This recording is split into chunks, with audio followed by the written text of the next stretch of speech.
And the first thing that happened, and this is all now in hindsight, the first thing that happened were these, what they called cluster headaches. I never had headaches in my life. I don't have migraines. And all of a sudden there were these pounding headaches, so painful, out of the blue, couldn't explain it, went on for weeks. I saw a neurologist.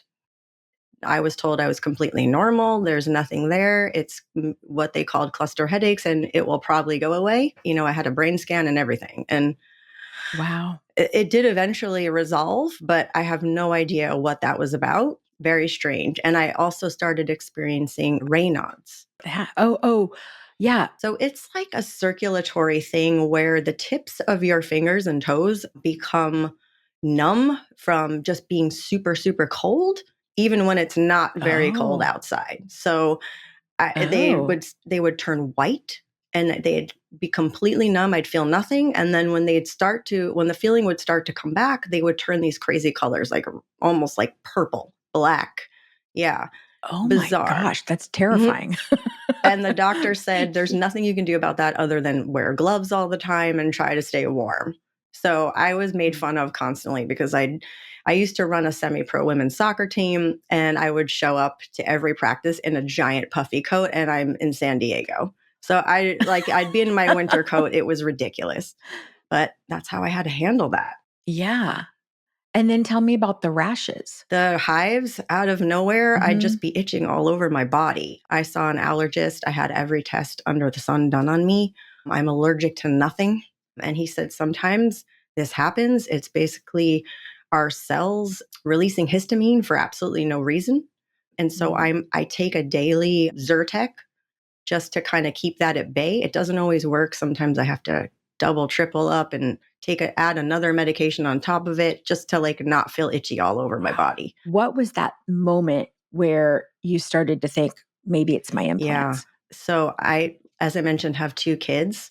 When I was experiencing these, I'll call it early menopause or perimenopausal symptoms, I went to see a fertility specialist and I said, I'm really concerned. I'm in my 30s, I want to have children, but this is going on. Can we get my hormones tested? And I did.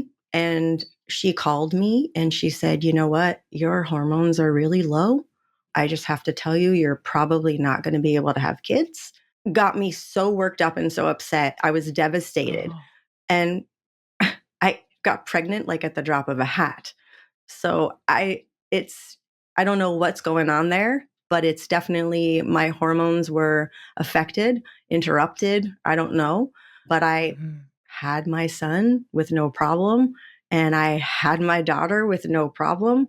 But I will say I was not able to breastfeed either child. And that got me thinking as well. And you start to create excuses for everything. And I said, well, I am getting older. Okay, so the hormones, maybe I just will have early menopause. Maybe I'm just one of those people. Maybe I can't breastfeed because I didn't have much breast tissue to begin with. So maybe it's because of that.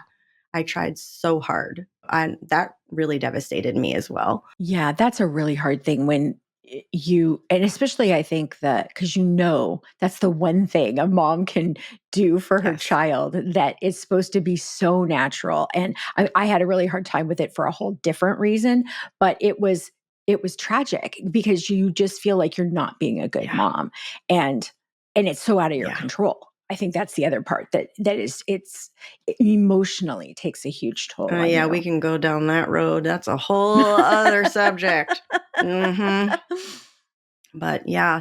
So I think for me, it was a couple of those things, and it felt like I was visiting the doctor weekly, and my husband started to ask me hey, what's going on with you? Why are you constantly seeking doctors? And I said, I don't know. I just don't feel right. There's all these things going on. There's got to be a reason for it, and I don't want to miss it.